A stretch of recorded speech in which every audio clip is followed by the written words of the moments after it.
After Playboy, what? Oh, okay. After Playboy, Damien took a career turn into the financial services sector. Soon realizing the error of his ways, Damien called Tony to save him, and Tony brought Damien back into Showtime, reviving a great working relationship. Thank you. That was incredible. Huh.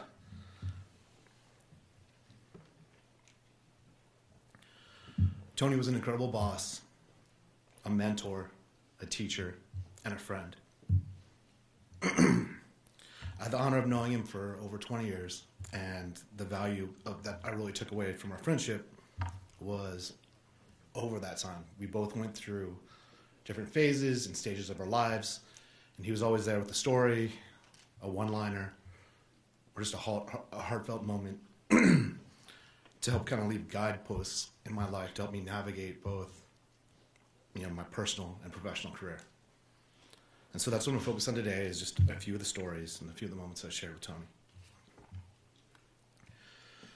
So as Doug said, I met Tony at Playboy. He was the president of the division at the time, and I was pretty much fresh out of college and the coordinator. So the distance between the power structure was pretty far. I met Jeannie while working there, his niece, who he loved deeply. She introduced me and said, "Hey, this is Damien. He's new to the company. He's great. He does web pages, and he's kind of a nerd, but he's great."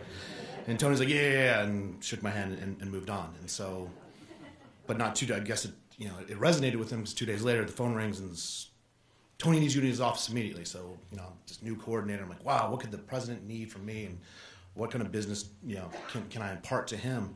So I run in there. He's like, my computer's frozen. Can you fix this? And so I pushed a couple buttons and basically just restarted his computer. And he's like, to impersonate Doug Shelby, genius. Now get out, I have work to do. So I left, my ego deflated a bit, but that's how it started. And so again, once, twice a week for months, Damien, get to my office.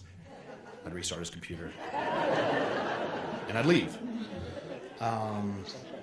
One day, I'm in a meeting, and his assistant busts down the door and is like, we need you now, we've been looking for you for like 20 minutes.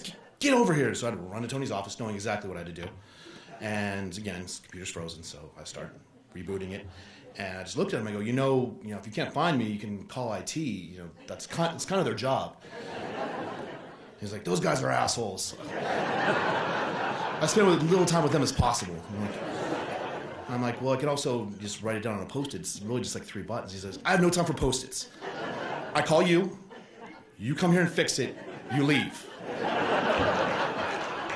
And that's where I got the first 2 business lessons from Tony. 1, do not hang out with assholes. And 2, don't sweat the small stuff. Focus on the bigger picture. You've got a business to drive. Let the small stuff figure itself out. As Doug mentioned, a few years later I left, went back to school, ended up in banking. I lost a little touch with Tony. We kept in touch a bit from time to time because our relationship went on a little bit beyond restarting his computer, but also I heard stories and updates from Jeannie both while I was in banking and as Tony had transitioned out of Playboy. And I was telling Jeannie, oh my God, I can't be a banker. I can't do this. I need to get back to LA. How do I get back in entertainment? She's like, oh my God, this is perfect timing. Tony just got a job at Showtime. You should call him. I'm like, I don't know, I just kind of restarted his computer. I'm not sure he wants my call. She's like, no, he's gonna want to talk to you. I'm like, I'm not sure, I don't feel comfortable with it. She goes, I'm gonna make him call you. So for those of you, if you don't know Jeannie, Tony called me an hour later. And so, we talked, we reminisced and caught up and talked about what the role was and what he was gonna be doing, and flew down and interviewed and went through just kind of the whole process, and he offers me the job. And I'm like, oh my God, like this is the job I left Playboy to prepare myself for. This is the job that gave me the platform to have the career I have today. And I'm like, Tony, oh my God, I'm so thankful. Yes, I want this job, but I have to be honest with you, I've never sold a day in my life. And he's like, Damien, you're smart, you work hard, I get that, but there's 2 things in sales. 1, people have to like you, like genuinely want to be with you. You have a good personality, you'll be fine. But second, you have to be able to tell a good story. And I'm going to teach you how to tell a good story. And that's how it started. So the next 3 years, we traveled the world, and I sat by his side, and I learned how to tell a story. I learned how to watch that man weave a tapestry more detailed and eloquent with drama and comedy and wrap it up in a point. And be able to do that with, whether it was a one-on-one meeting with a client or a room with 300 people, he could bring you in ways that was so special and just so meaningful. But what was really underlying that, what really made Tony special wasn't his stories. It was the first point he talked about. People wanting to genuinely be with you. And that's what Tony could do. He was just a phenomenal person to be around. And not only could he tell a story, he wanted to hear your stories.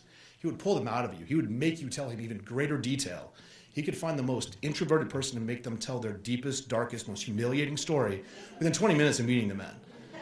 And then he'd bring it up 6 years later and he'd say, "Oh my God, tell me that story again." Like he honestly cared about people, and that's what made him special. And it wasn't some business tactic to try to sell better. He didn't have clients. He had friends that maybe would buy things from time to time. He didn't have employees. He had teammates that were willing to be led into the fire by that man. He was phenomenal. So, at the end of the show, our Showtime run about 3 years in, CBS let us know that our services would no longer be needed. And so as we were packing up and I was in mid-freak out, he pulled me in his office and sat me down and shared kind of one of the bigger lessons I continue to use on a regular basis.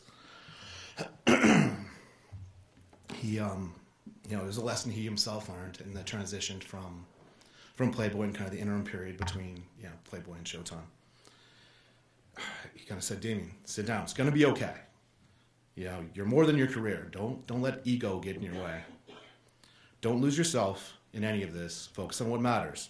Focus on the people and the love you have in your life. Because there's a lot of things in this world that are outside of our control, and unfortunately, sometimes good things have to come to an end."